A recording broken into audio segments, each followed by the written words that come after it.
नमस्कार, मी रेणुका बुलेटिनमध्ये तुमचं स्वागत आणि राज्यभरातल्या बातम्यांचा आढावा घेणार आहोत. पण सुरुवातीला एक महत्त्वाची बातमी आणि त्याही आधी तुम्हा सगळ्यांना गुढीपाडव्यानिमित्तानं भरपूर शुभेच्छा. आणि आता बघूयात सांगलीतली एक महत्त्वाची बातमी. एकीकडे मुंबईमध्ये अगदी काही वेळापूर्वीच महाविकास आघाडीची पत्रकार परिषद झाली आणि महाविकास आघाडीचं जागा वाटप जाहीर झालं, तर तिकडे दुसरीकडे सांगलीतले काँग्रेसचे नेते मात्र नॉट रिचेबल झाल्याचं कळतंय. काँग्रेस नेते विश्वजित कदम, इच्छुक उमेदवार विशाल पाटील आता संपर्क क्षेत्राच्या बाहेर आहेत आणि जिल्हा काँग्रेस कार्यालयासमोर सध्या शुकशुकाट पाहायला मिळतोय. अशातच आता महाविकास आघाडीच्या निर्णयावर सांगली जिल्ह्यातल्या काँग्रेस नेत्यांची उद्या बैठक होणार असल्याचं कळतंय, ज्यात विश्वजित कदम, विशाल पाटील, विक्रम सावंत, जयश्री पाटील आणि पृथ्वीराज पाटील या सांगलीतल्या प्रमुख नेत्यांची उद्या बैठक होणार असल्याची माहिती कळतेय. कार्यकर्ते आणि नेत्यांच्या चर्चेनंतर यापुढचा निर्णय घेतला जाईल आणि शहर जिल्हाध्यक्ष पृथ्वीराज पाटील यांनी याविषयीची माहिती दिली आहे. त्यामुळे आता विश्वजित कदम आणि विशाल पाटील यांच्या भूमिका नेमक्या काय असतील याबद्दल उत्सुकता असणार आहे. पण उद्या ही एक महत्त्वाची बैठक होणार असल्याची माहिती सध्या कळतेय. त्यामुळे आताच्या क्षणाचे महत्त्वाचे अपडेट. एकीकडे महाविकास आघाडीचं जागा वाटप जाहीर झालं आणि तर ही दृश्य अत्यंत बोलकी आहेत, कारण या जनसंपर्क कार्यालयामध्ये शुकशुकाट पाहायला मिळतोय.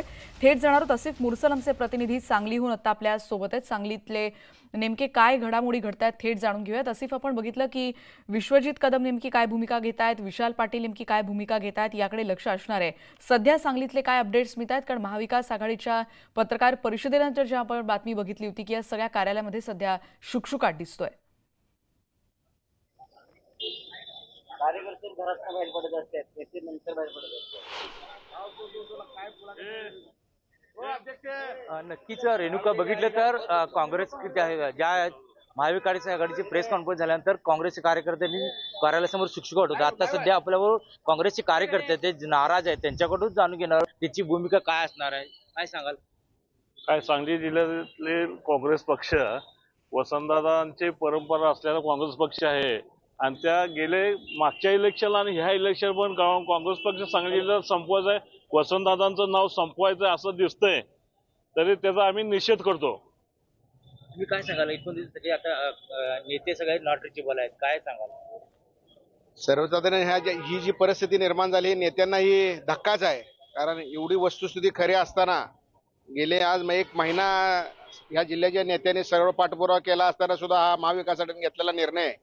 त्यामुळे नेते काही नॉट रिचेबल नाही आहेत, काय नाहीत, त्यांनाही ह्या गोष्टीचा धक्काच बसला असेल. कारण एवढं सगळं व्यवस्थित असताना सुद्धा आपल्याला आपल्या कार्यकर्त्यांच्यावर अन्याय केला असं दिसतंय का, म्हणून नेते नॉट रिचेबल असतील.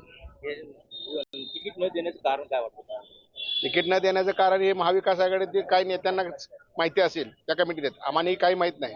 पण जिल्ह्याची वस्तुस्थिती खरी असताना 70 वर्ष 16 वेळा लोकसभा असताना आता जिल्ह्यात एक संघ एक नाव असताना आदरणीय विश्वजित साहेबांनी एवढी पाठपुरावा गल्लीपासून दिल्लीपर्यंत केला असताना आमचे जिल्हाध्यक्ष पृथ्वीराज बाबा, जयश्री वहिनी, विक्रमदादा, जिल्ह्यातील अन्य नेत्यांनी, मित्र पक्षाच्या नेत्यांनी सुद्धा कळवलं असताना की विधानसभेच्या सदस्यांनी की सांगलीतील विशालदादांची उमेदवारी द्यावी, एवढी खरी वस्तुस्थिती असताना आजी माझी 3 आमदारांनी सुद्धा सांगितलं वरिष्ठांना की बाबा ही लोकसभेची उमेदवारी विशालदादा एकाच एक फाईट करून ही सीट चांगल्या मताधिक्याने निवडून येत्या.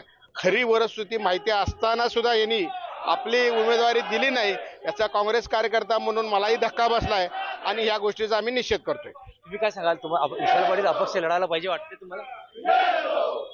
पहिल्यांदा काँग्रेस पक्षानं असा निर्णय का घेतला तो अजून माझ्यासारख्या एका सर्वसामान्य कार्यकर्त्याला अजून कळलेला नाही.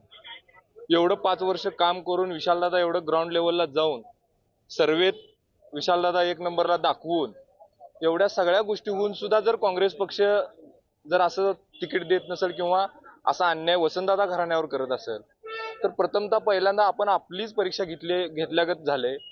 एवढ्या सगळ्या कामाच्या एवढ्या सगळ्या ह्याच्या जोरावर विशालदादा 5 वर्ष या पूर्ण सांगली जिल्ह्यात फिरले, प्रत्येक गावागावात फिरले. एवढं सगळं होऊन जर तिकीट मिळत नसेल तर खरंच आत्मपरीक्षण काँग्रेसनं करायची गरज आहे का, आता मला वाटायला लागले. आता आम्ही एवढं ग्राउंड लेवलला फिरतोय, काम करतोय, पण जर तिकीट मिळत नसेल तर दादांना अपक्ष का उभारू नये असं पण एक मला कार्यकर्ता म्हणून वाटते. मग जर अपक्ष उभा राहावं किंवा न उभा राहावं हा निर्णय जर विशालदादांचा आहे तर आहे. माझा नेता, माझा पक्ष, माझं सर्वस्व विशालदादा आहेत. मी युवक काँग्रेसचा आता पदाधिकारी आहे, जिल्ह्याचा अध्यक्ष आहे. पण मला आता अध्यक्षपदाचा राजीनामा द्यावा का ह्या सुद्धा विचार माझ्या आता मनात यायला लागलेले आहेत. आता असं होत असताना तुम्ही वेळप्रसंगी काँग्रेस पदाधिकाऱ्यांचा राजीनामा देऊन विशाल पाटील यांच्या मागे लागले होते. 100% माझा पक्षच विशाल पाटील आहे. मला काय काँग्रेस पक्षाची मी काय विशालदादांच्यामुळे अटॅचमेंट आहे. वसंतदादा घरानं इतक्या वर्ष झालं काँग्रेस पक्षाची एकनिष्ठ राहून जर त्या घरावर अन्याय होत असेल तर माझ्यासारख्या कार्यकर्त्यावर अन्याय का होऊ नये परत. म्हणून मी व्यक्तिशा प्रेम करणारा माणूस आहे. मला काय काँग्रेस पक्षावर प्रेम नाही, माझं विशाल पाटलांवर प्रेम आहे. नक्कीच बघितलं रेणुका बघितली तर काँग्रेस कार्यकर्त्याची नाराजी आहे. त्यांचं म्हणणं आहे की वेळप्रसंगी आम्ही पदाधिकाऱ्यांना राजीनामा देऊ पण विशाल पाटलाची पाठीमागे राहू. आणि अशी भूमिका आता तिकडच्या पदाधिकाऱ्यांनी घेतली. आसिफ मुरसल आमचे प्रतिनिधी आता आपल्याला माहिती देत होते.